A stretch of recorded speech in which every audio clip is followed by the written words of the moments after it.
the auspices of the Regional and Global Energy Interconnection Initiative of the Clean Energy Ministerial.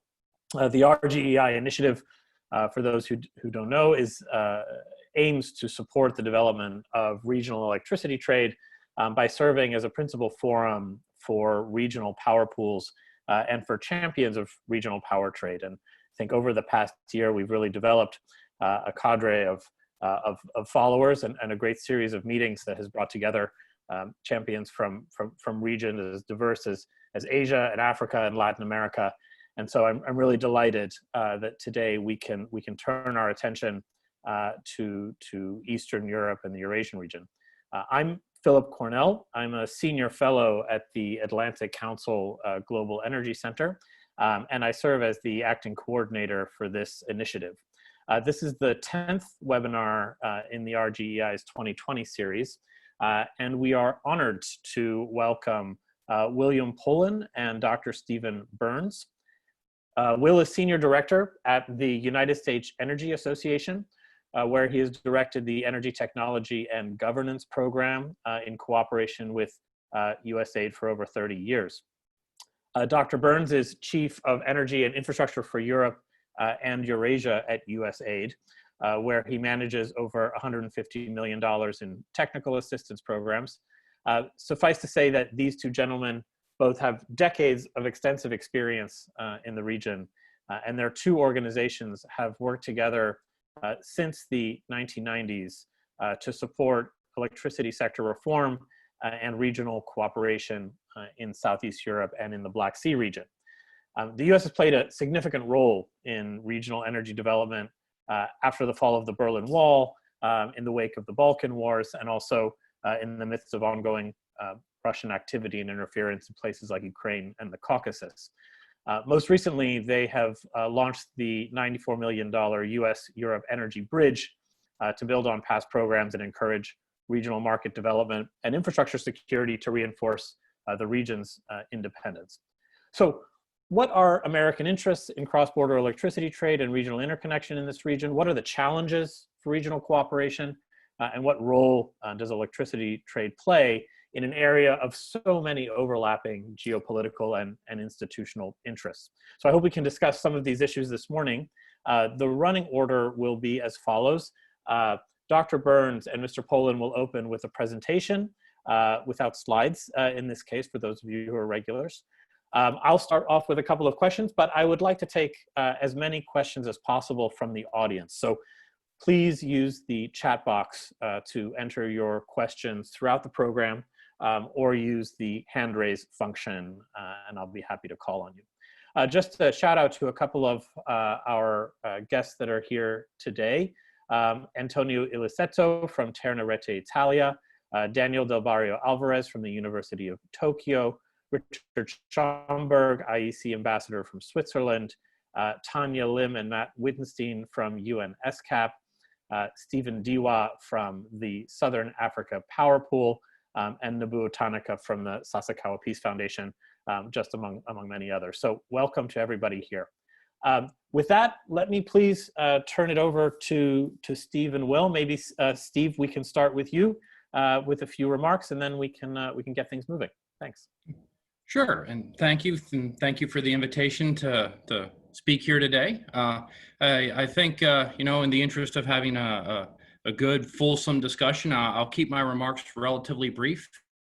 Maybe start by answering some of the questions you just posed right at the beginning there about the what we're doing and the why we're doing it. Leave a little bit more time for Will, who's getting deep into the programs and has very extensive relationships with most you know, utilities throughout Europe and Eurasia. And I know Will won't brag up on himself now, so I'll say this right at the start. I would challenge most people that walk into any utility anywhere in Eastern Europe to find one that does not have some certificate with Will's signature on it, or some photograph with Will shaking somebody's hand somewhere in the organization. So you've got a lot of extensive experience here, and he's a very valuable member of our broader USAID implementer team and community. So I just wanted to put that out. So and also just say a lot of nice things about Will at the start. So now he's blushing and can't contradict anything I'm about to say. So with that, maybe just stepping back and just saying, look, from our perspective, USAID, we've been in Eastern Europe since the fall of the Berlin Wall. And, our goals for the region, I think shared with the European Union, the broader donor community, is to better integrate Southeast Europe, Eastern Europe, and the Black Sea, both within themselves and then within the European Union. We see market benefits there, political stability, broader economic benefits, and that meets with our overall strategy of integrating and securing the region. I think from an energy standpoint, we in the donor community, we too often speak of energy independence, which is honestly somewhat of a misnomer. I would challenge most countries or most organizations, that say that they're energy independent. They could be energy secure, but independence is really difficult. Resource independence is just almost impossible to achieve, and honestly, it doesn't lead to efficient outcomes.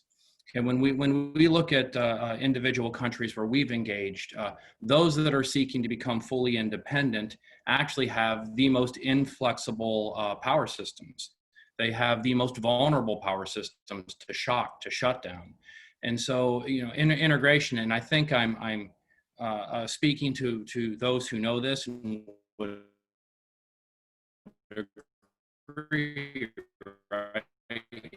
Integration, the ability to substitute supply as opposed to independence as a whole.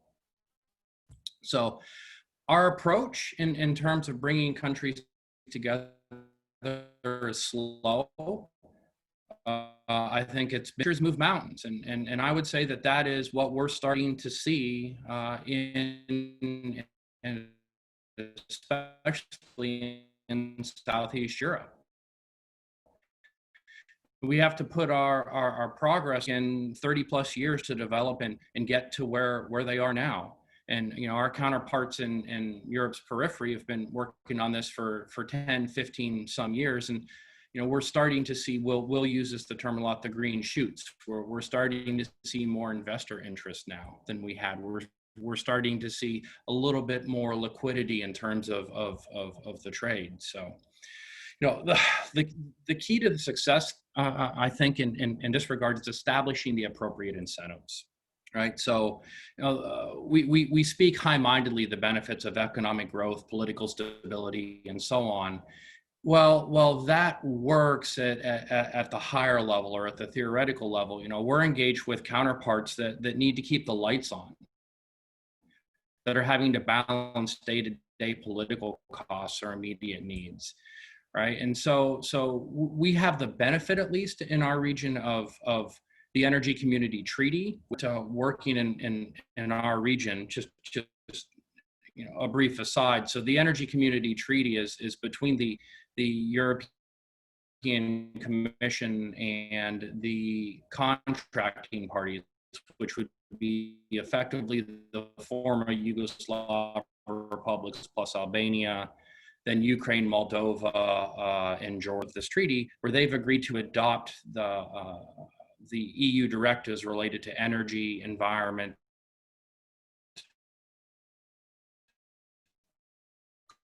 competition.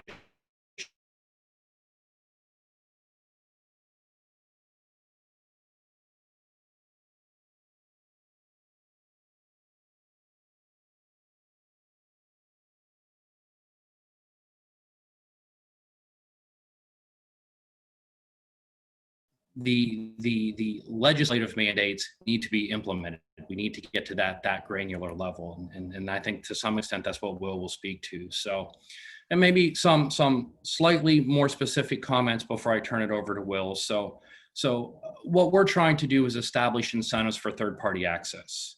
Okay, so in most of the countries where we're working, the local generation companies, right, are one of the, if not the largest employer in the country.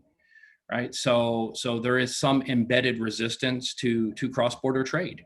Even as the market operation function has been moved out of the embedded generator, there's still strong political pressure to maintain supply within national borders. So our way of getting around that to some extent, again, is marrying some form of modernization program, some work with the utilities specifically, to get them up to a more competitive basis on a regional level, right? While at the same time working on the legislative mandates, right, that lower barriers to entry. We're removing barriers to cross-border trade, both physical and from a market standpoint. And again, this is where I would call out to Will. A lot of the work he's done on showing just how pooled reserve sharing can lead to tremendous environmental benefits, tremendous clean energy benefits in terms of increasing the amount of variable resource renewables that can be incorporated into the system. We're starting to couple power markets together, bring them into joint dispatch. We're doing a lot of this work, say, in Albania and Kosovo, where we've got strong baseload fossil in Kosovo and very strong hydro and more flexible resource in Albania that work very, very, very well together. So this is what this will do, is potentially lower the costs. Again, where Will's been doing a lot of work is in terms of congestion management in the local power system, which we think is key. Which I think will bring me to my last point before I turn it over to Will, is putting forward appropriate rules and regulations is one step, but we need to ensure that the incentives are there at the operator level. I think one of the things we've seen is, in terms, or one of the big barriers in terms of cross-border trade is internal congestion on the power network. And in some cases, that internal congestion is maybe somewhat overstated to effectively apply an unwritten tax, if you will, right, on power imports from other countries. And so we're working strongly with some of our other donor counterparts on market monitoring functions, cross-border transmission allocation, and so on. So, it's not just one silver bullet. I said the pace is glacial, but that's because there's so many partners that need to be involved. There's the market operator, there's the energy regulatory authorities, the associated generation companies, the ministries, and so on. So, in the end, right, we need a shared common vision, all right, common rules. Our case, we have the EU directives, but it really comes down to building those incentives at the working level, right, to get those rules appropriately implemented. And again, that's why we engage, all parties involved. So, I mean, that's maybe just a bit of a broad view of what we're doing. I think we can deep dive as we get into some questions, and maybe with that, I could turn it over to Will to talk a little bit about some of the specifics he's working on. Thanks. Thanks, Steve, and thanks for the really kind introduction. I appreciate it. I want to return the favor and say that you mentioned that the pace of change here is glacial, but there's significant. There are significant changes that we're seeing, and it's thanks to, I think, your vision and the agency's vision of the long-term nature of this development assistance challenge that we have, that you've permitted us as USEA and the U.S. industry to partner with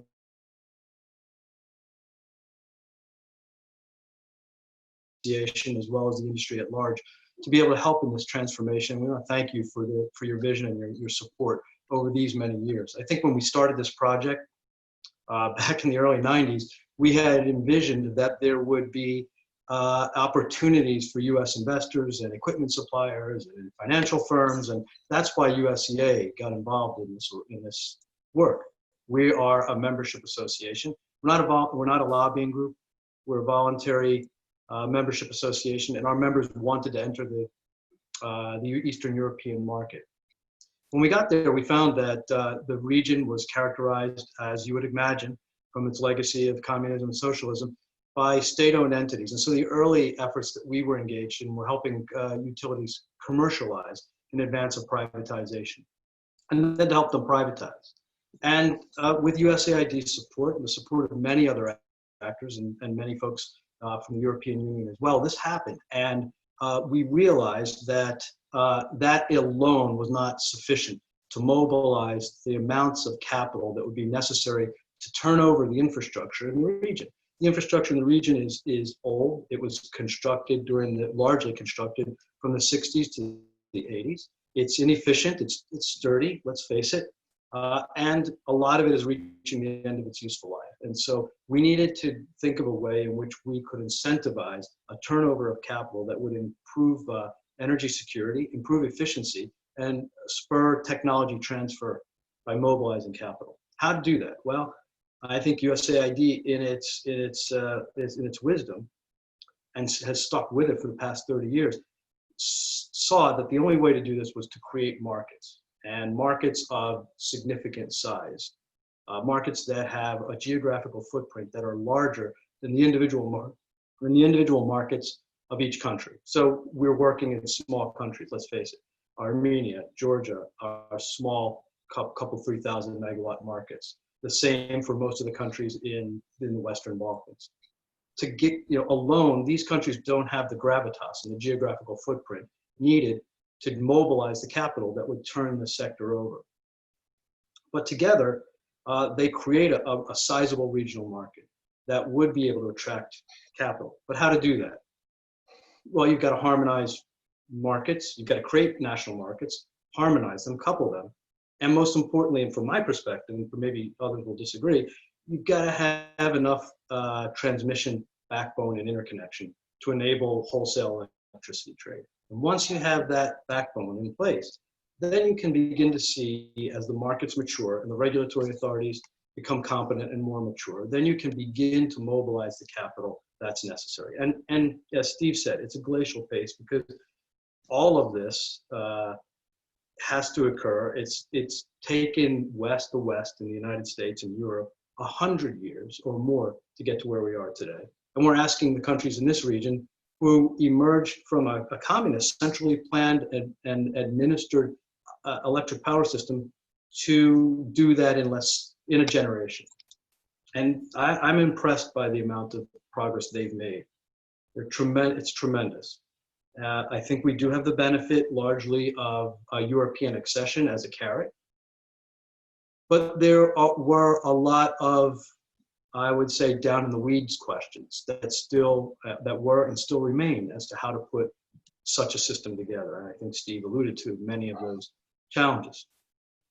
I'll give you my perspective from the field, because Steve and I have, I think, perfected a method of encouraging this reform where USAID is involved in a strategic vision from a top-down approach, and USEA and the other implementing organizations that work for Steve as cooperating partners practice a bottom-up approach. And the bottom-up approach involves a lot of capacity building, both institutional and human resource capacity building, technical support, and exchanges of best practices.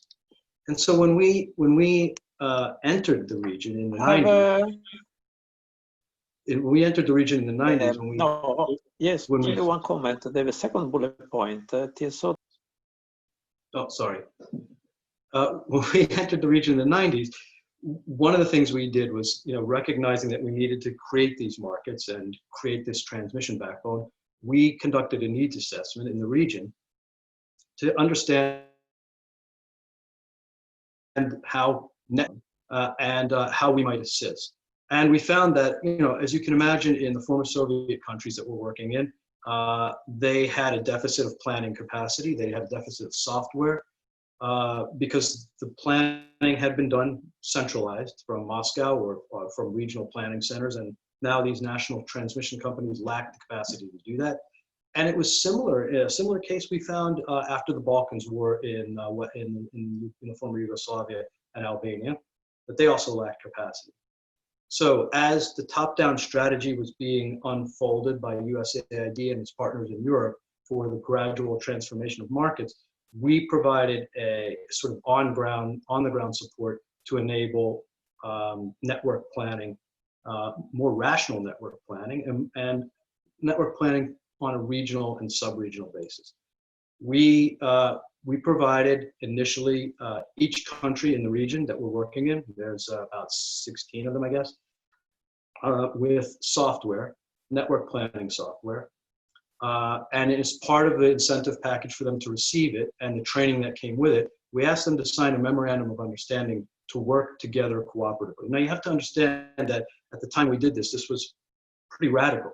The Soviet Union had just broken up. A few years later, the Balkans had just ceased hostilities. And so the idea of asking these newly independent countries, some of whom had just finished a hostile war with each other, to cooperate was rather remarkable, a remarkable request. The thing that they all understood, though, was that the engineering and the interconnections had to be in place, and they had to be coordinated, and they had to be done, the planning had to be done on a rational basis. So they were able to set aside some of the reservations that they had. It wasn't easy. It took a lot of coaxing. There was a little bit of incentivizing given to provide software and extensive training, and we were able to do that. Each country signed a memorandum of understanding. They received the software and the training, and they built, beginning in the year 2000, national network planning models for electricity at the high voltage level, from 400 kV, not to get too technical, but down to 110 kV, where they bordered the distribution sector. We told them, let's plan in 2000, let's plan a model for 2005. Let's see what your networks will look like, so that if you build a new generation plant between now and 2005, or 2005 and afterwards rather, you can determine the effect on your system, and your neighbor can see its effect on their system, and you can plan accordingly.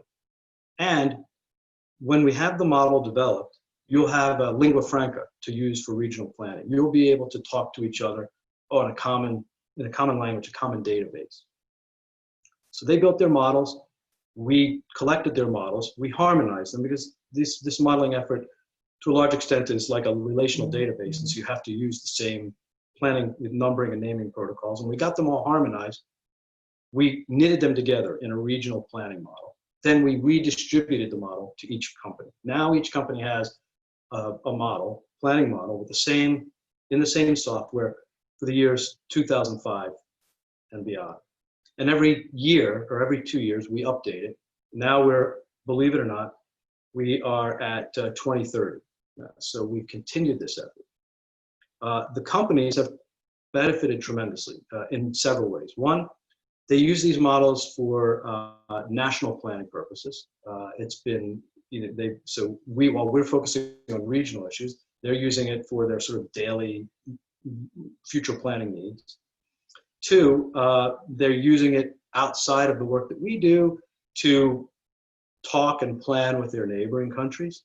And three, they're using it in cooperation with us for larger regional planning initiatives. Now, what are those initiatives? What are the planning projects that we take on?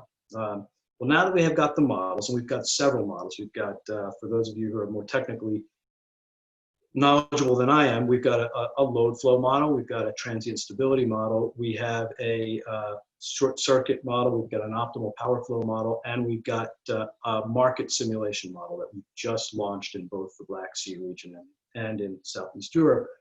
This combination of models allows us to look at both the economics of power trade and whether or not the networks are sufficiently robust to support the economics of power trade as these markets take hold. What do we do with it? Well, as Steve mentioned, one of the things we do is we look at whether the networks are sufficiently robust to support greater cross-border trade within the Europe and Eurasia region, so that within the countries themselves, so that they can benefit from the optimization of the generation fleet that they share together. And we also look at the potential for that similar trade between the region and Europe proper. So we're looking to integrate them more fully with Europe. Toward that end, much of what we do is help to transfer the planning methodologies that are practiced in Europe in ENTSO-E to the region where they're not yet practiced. So for example, Steve mentioned the net transfer capacity calculation. Not to get too technical, but this is the calculation that utilities use to determine how much cross-border transmission capacity is available for trade. And we have spent a lot of time migrating that methodology from ENSO-E into the region. And the reason why that's important is you want to have the maximum amount of transmission capacity between the countries, but you also want to ensure reliability. And there's a sweet spot there. There's a sweet spot.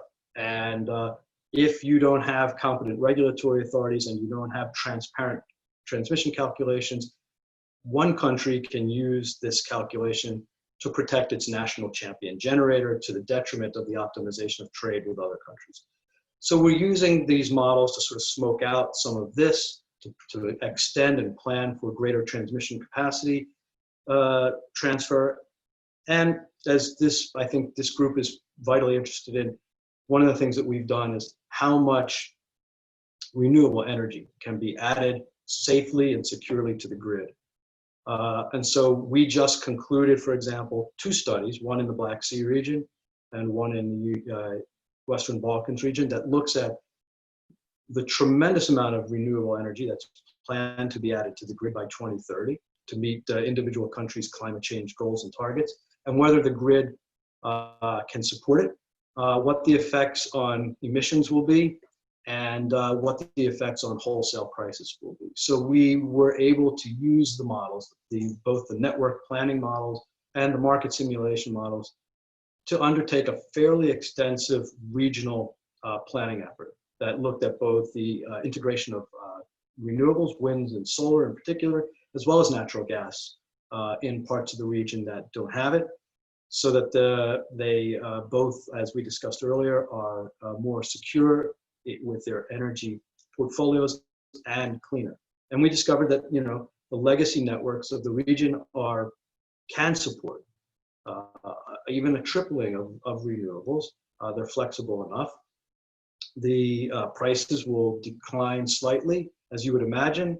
As more renewables and gas capacity enters, we'll see the lignite and coal plants capacity factors decline, making them less economically competitive.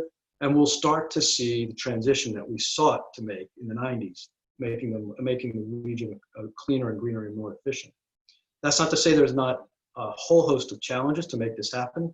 As Steve mentioned earlier, there are legal, regulatory, market structure issues. There are incumbents that will lose. There'll be losers in this transition, and it's going to be difficult to make the transition. There are communities that are going to be hurt by this transition, just as we see there are communities in the Western United States that are being hurt by the transition away from coal. We have similar issues that we face, particularly in the Western Balkans, where coal and lignite are still a tremendous asset. And we have to be cognizant of this, and we have to create programs that allow the transition to happen so that these vulnerable populations are taken care of, just as we would think of the more technical issues that we address. So I hope that provides kind of a view from the field.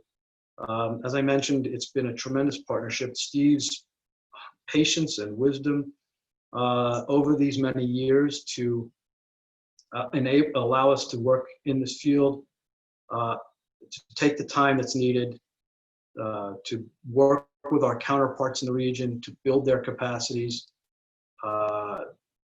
has really been, I think, one of the most remarkable stories of the post-Cold War era. It's not known, it's not told very often because it's technical and it's hard to translate to a general audience. But I think if you talk to several of the folks that I can see on this call, they will tell you that together with USAID and USEA, it's been a remarkable journey that's now beginning to bear fruit. So I appreciate the opportunity, Philip, to address your very interesting group, and I look forward to answering any questions. Great, thank you so much to both of you. I think that's really comprehensive. I think what I take away from this is really sort of the length of commitment that both USEA and USAID have had to this region over so long during a period of a lot of activity and when things have changed. We have a few really great questions that are already coming into the chat box here, but let me just start with an opening one. A lot of those countries have come out of the breakup of much larger entities. As you said, a lot of them engaged in conflict with each other. And now we're talking about sort of reintroducing a level of interdependence, at least on the network level, from this sort of top-down aspect that you talk about. As you have spoken with individual governments across the region over such a long period of time, what do you think is driving their interests in pursuing interconnectivity and market integration? I mean, is it about energy security and independence from sort of larger outside players? Is it about meeting renewable energy targets and the energy transition? Is it just about being good Europeans and sort of furthering their own accession aims? I mean, what do you think who are the champions, and what are the main arguments that you see in the region, and how have they kind of changed? So, Will, if okay, I'll take a start, right? And so that's a really good question, and I think over time the incentives and the persons change. One thing I think I would be remiss if I didn't note this. We at AID, we are very lucky. I think we have very strong support from both sides of the aisle in Congress. It's under the mission that we are trying to, or our mission in the region, what we're trying to achieve. And we have been lucky. I think every donor assistance agency says it needs more budget. Okay, so you put that out on the table, right? But we have been lucky to receive such long-term support, because this is a long-term process. It's a generational change, and so what we're trying to do. I'm going to actually steal one of Will's phrases that I heard him use once in a conversation, whereas we do the technical first and wait for the politics to catch up. Okay, and so I would say if you look even 5-6 years ago, there was probably little to no interest in reintegrating in the region. And I'm thinking to Southeast Europe right now. Okay, some of the wounds of the conflicts hadn't healed. There was just not a lot of thinking beyond specific national interest. But we had the backing of our leadership in the agency. And we have started using the bottom up approach, working with the engineers, working with the operators to put the framework in place, because we knew this was coming. We knew we would have to reintegrate. Okay, the prior head of my bureau accused me of trying to reconstitute Yugoslavia. He said, "Steve, that's all you're trying to do, is you're trying to bring back Yugoslavia." And I said, well, yeah, from a power sector standpoint, I sort of am. Right. But I think we would all agree that that's probably what the region needs, the market size issue again. And by laying that technical groundwork, as the politics started to catch up, there wasn't the lag. We're starting to see that interest now. We're starting to see, a real investor interest. Beyond starting to see other capital projects being discussed. We'd like to see them discussed faster. We'd like to see more, right? But the incentive structure has changed as well. Previously, it was, well, we're doing this because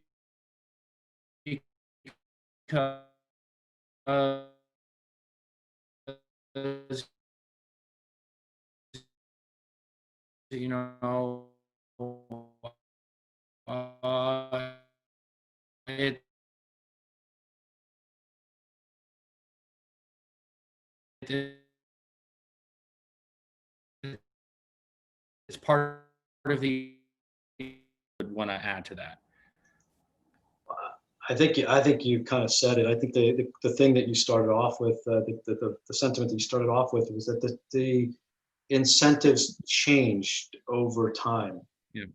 I think initially the incentives were, we want to become European, so we'll put up with this treadmill of reform that we're on, and but as the years went by, I think the realization is that the region does need to refresh and turn over its asset base. And I think that there became a gradual understanding that at centrally planned, administratively functioned electricity sectors couldn't generate the capital that was necessary. And so there was a realization that this needed to happen, that markets needed to form, and that trade needed to occur to enable to create the larger footprint. When that realization occurred, and it was kind of a generational change, I think then we started to see greater interest in the kind of economic market simulation work that we have more recently undertaken. So we always had some strong support for the, how can we make sure that our networks are secure and reliable, and we could do a lot of network analysis. In the last several years, we've seen a greater interest in the market simulation side. And that's not an end to itself. It's an indication that the engineers are receiving the policy directives from above, that they understand the network has to be built to respond to regional trade and to support regional trade. So that interest in market simulation, to me, is a proxy for the changes that we're seeing at a higher level from the policy side. Can I add to that, Will? Just perhaps a tangent, but I think an important point to get into, something you and I have discussed a lot, which is, the region, historically, Eastern Europe, Southeast Europe, centrally planned economies, centrally planned systems. And what we're seeing now is more an embracing of economic dispatch, okay? Even in terms of planning. It's not planning solely based on technical criteria for reliability. I mean, that's important, but also looking at more market-oriented decision-making and identifying what the more appropriate projects would be to pursue in terms of 5-10 year network development plans and so on. So that's been a real sea change in the region, and I think is what's going to take it into the next generation. Great. Absolutely. I think one last comment on that. I can recall being in some of our planning working group meetings. We have these working group meetings 3 times a year. So when we're conducting these analyses and these studies, we bring these engineers together who've received the training and the software, and we update our models, we do this work. And I can recall having a vision 10 or 12 years ago saying, we need to start thinking about how to plan the network based on the economics of trade and reliability, not just reliability-based planning. And I would have engineers saying, oh, come on, we're not economists. We don't know what anything to do with that. We just want to plan, phase shifters and angles and, okay, but now we see that there is this tremendous interest for more training and more work on market simulations and economics. And that's because of the changes that Steve and the folks at his level are driving at the policy level. Great. That's great. When I hear both of you respond to that question, Steve, you mentioned, pardon me, the market size and sort of the small size of some of these countries.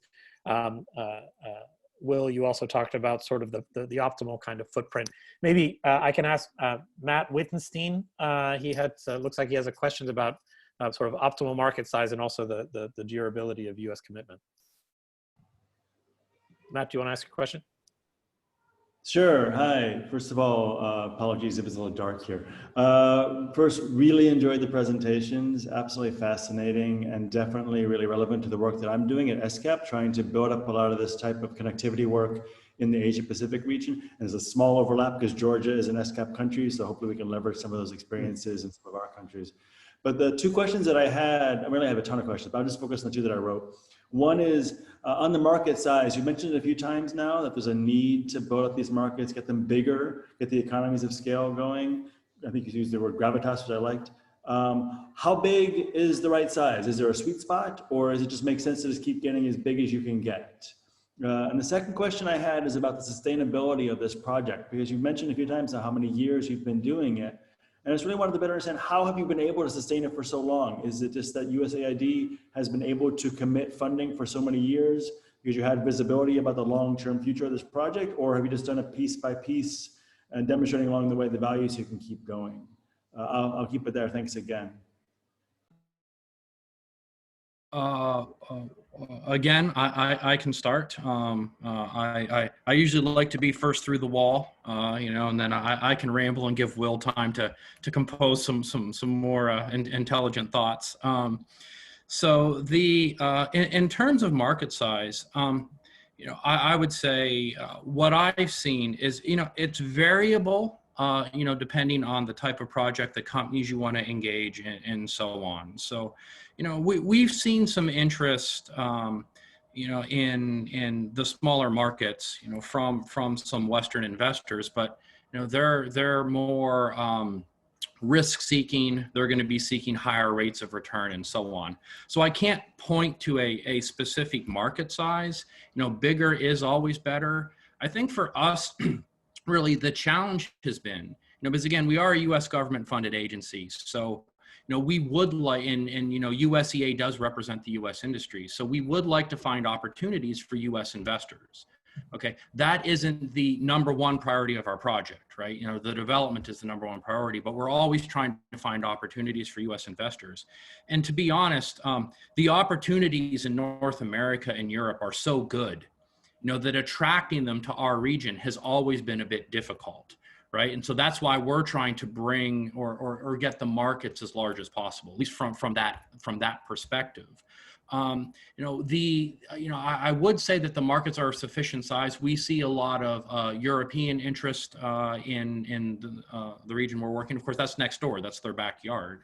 So that would be, you know, my start at that question, leaving it to Will maybe to fill in. And in terms of the sustainability of the project, you know, over time, you know, the project has evolved. We have been lucky to maintain relationships. Now, I want to be clear, this isn't mission drift. It's a refocusing as time goes on.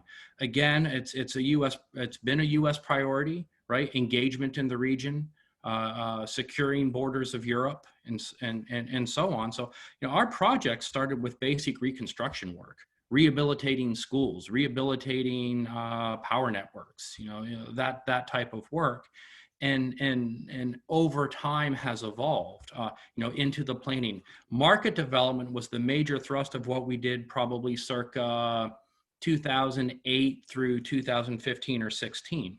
You know, now we're getting into these more advanced, you know, again, I use the green shoots cliche, right, or analogy, right? We're starting to see the benefits of that market development. So we're shifting our focus again, hence the launch of the project that Philip mentioned at the start, right? To bring back and think about that investment into the next generation of technology. So again, you know, strong support. Thank you to the U.S. Congress for continuing to support us and see the vision. I mean, Will, would you like to make some sense out of what I just said there? No, I just like to add one point. I think that, you know, one of the guiding points of this work is energy security. And in that sense, one of the objectives of our work with Steve is integration of the region with markets in the European Union. So in terms of the size, I don't think we'll see it in my lifetime, but we may get close. We'd like to see the region fully integrated and synchronized with Europe, if that's possible. And I think it's clearly that's not the market size that's needed to attract capital, but that's certainly one of the overriding objectives. And I think that's one of the reasons why Steve's program has been so well funded over the years, is that sort of overriding geopolitical interest that the U.S. has in securing a post-Cold War era victory for these countries. Great, thank you.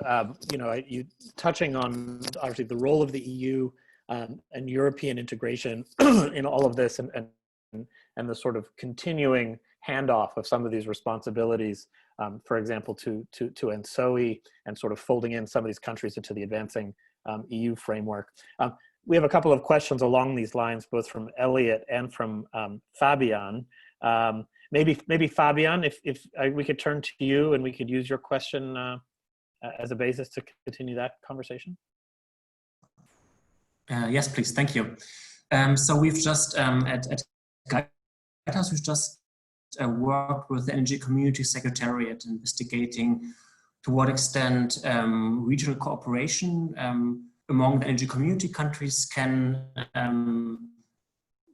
support renewables projects, and particularly to what extent the EU Renewable Energy Directive and its cooperation mechanisms can be mobilized to secure funding from the EU member states for such projects. See this regional market, but also particularly, I mean, we know that partly the pace that energy community countries in the region are going when integrated. And I think there can also be arguments heard that sometimes maybe too fast, or introduction of competitive procurement or of market premiums might be too fast. So I'm wondering actually, how do you see, what do you see is the right pace and depth of market integration with Europe, and how can USEA and USAID be kind of a more neutral party in supporting countries, and in how fast to go these steps, basically?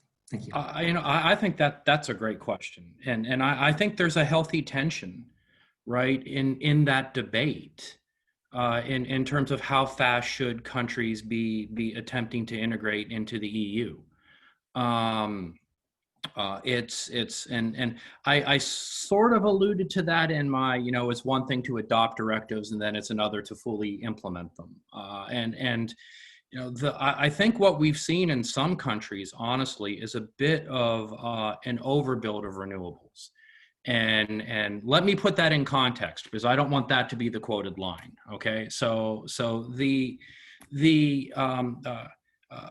strong push to meet renewable energy targets, and you know, and credit to the EU for its very strong renewables targets, and then those that have been, you know, sent or adopted through the treaty and into the countries. But before countries are fully integrated, it becomes really difficult to push too much renewable energy into the network, just in terms of reliability requirements and so on. And this is what I would ask maybe Will to flesh out a little bit in terms of cross-border reserve sharing, right? So that you know, there isn't as much of a need for localized backup capacity. But you know, if you look to say Ukraine, for instance, I think feed-in tariffs were run really high at the start for incentives.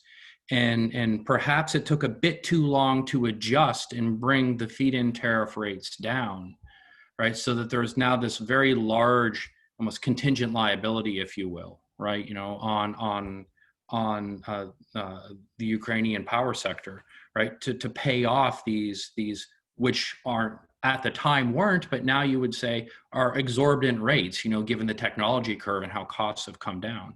And so there's again, this tension in terms of what is the appropriate incentive mechanism, okay? And should we be trying to more slowly integrate? But then you have to balance that against, you know, what we had seen previously, maybe some of the foot dragging in terms of some of the integrative aspects. So that is, you know, that question in itself, I think, could lead us to another hour-long webinar. So I'll stop there before I go too far down the rabbit hole, and maybe turn it back to you, Will.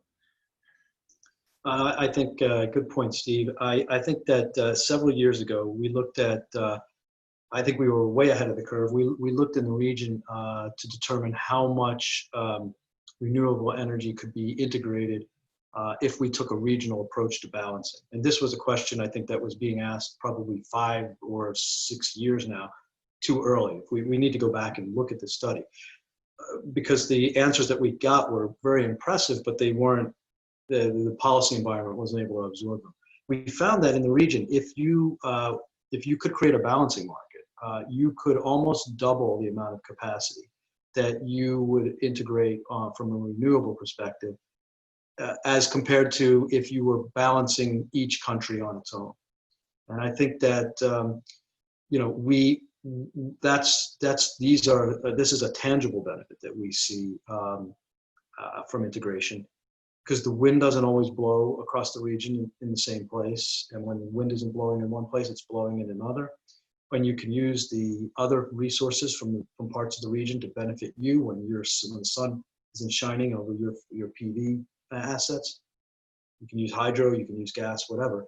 So yeah, I don't know if that answers the question, but I think in terms of you know, that's what we're striving for.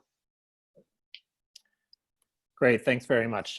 You know, and I think the point there about sort of the complementary and very diverse sort of renewable resources through the region, particularly when we think about, for example, the hydro assets and how that sort of changes in an integrated market, you know, what the impacts on those countries are. I mean, I'm thinking, you know, recently with some bilateral couplings in places like, you know, Bulgaria that might be very high hydro exporters, and finding actually potential for price rises and cost rises inside the country relative to others.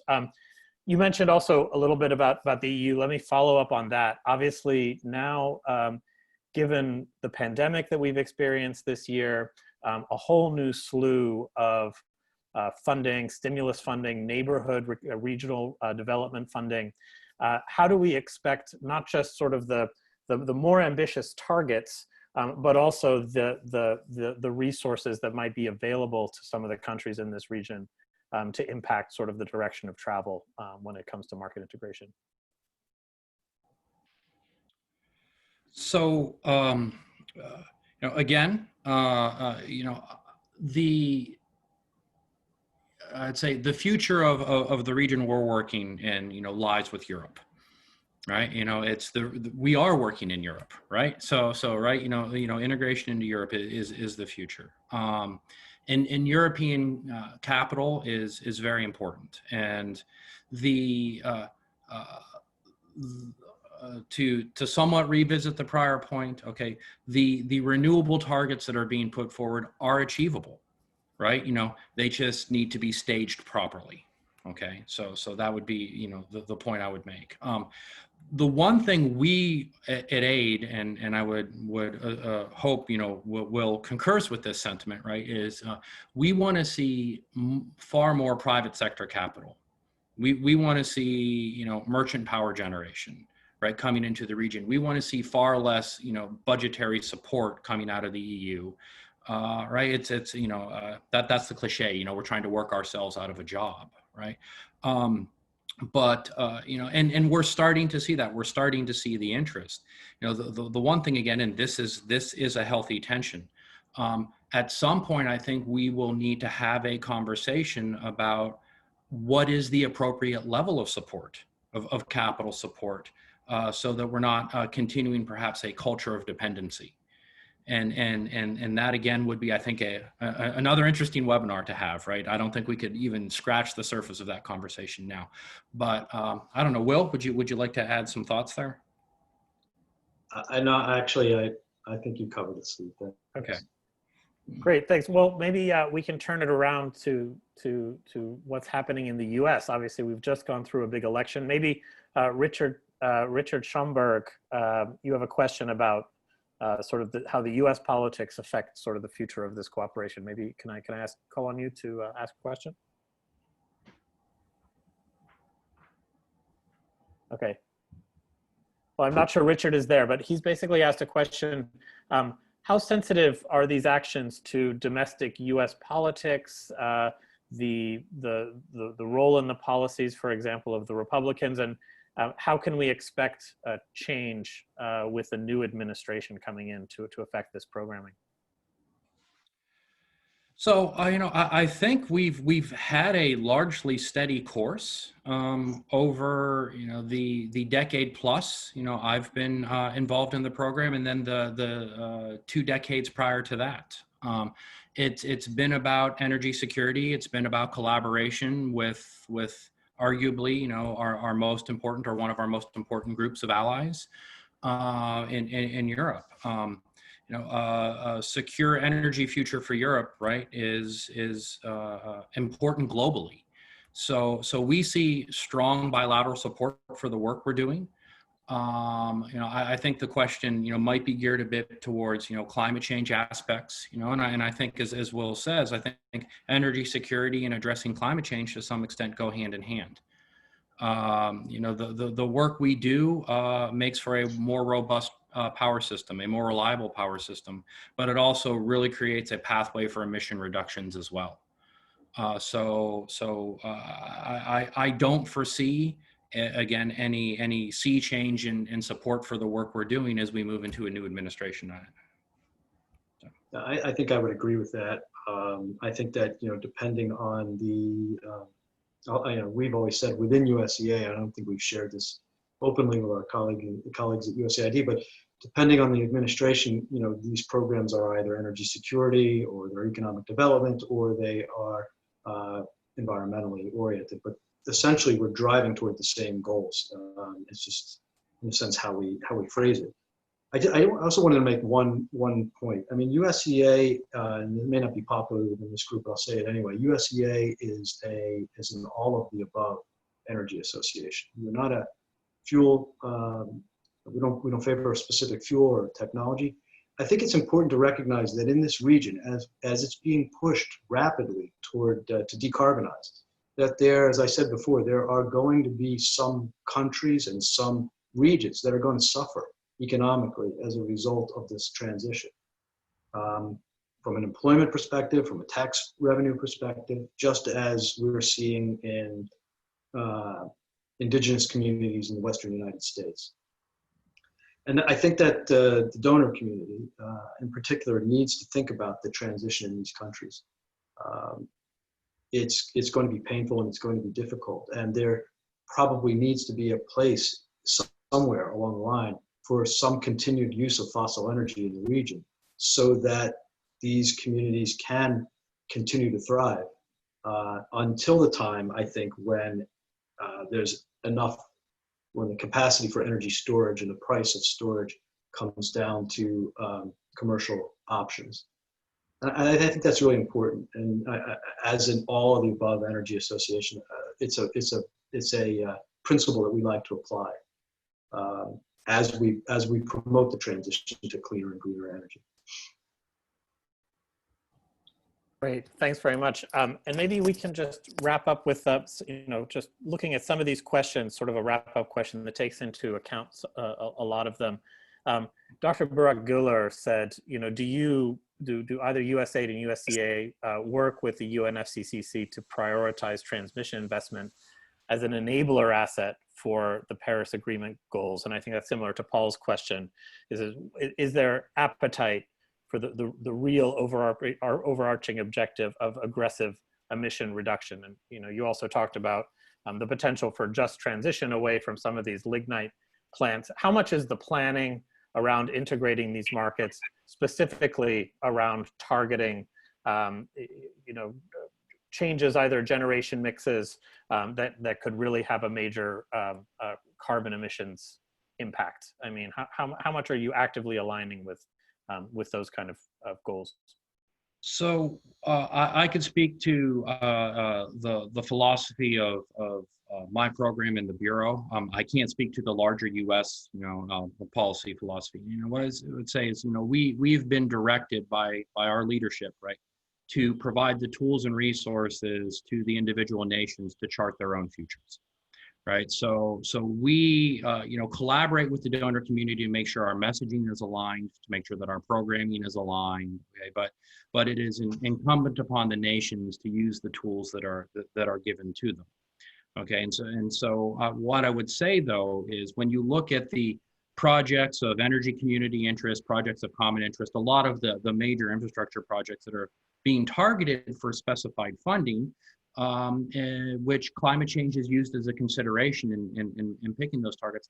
A lot of those projects have come not directly from USAID and USEA, but the work we've done has been seminal into providing the tools to the respective institutions that are then analyzing and putting them forward for consideration.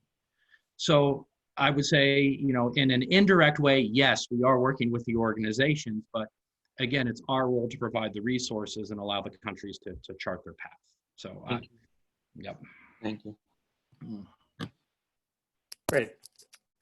Great. Well, we are a couple of minutes over the time here, but I really enjoyed this conversation. I think sort of the role that the U.S. plays in this region is significant and longstanding, and obviously we're talking about a huge amount of change, not just sort of between the countries, but also as they individually sort of undergo the energy transition, and also deal with a political atmosphere with a lot of huge players, right, that are in the neighborhood, both in terms of aspirations of joining Europe, the influence of Russia, outside major investors, for example, from China, which we sort of didn't talk about as much when we talk about a lot of this sort of capital inflow that we're looking for.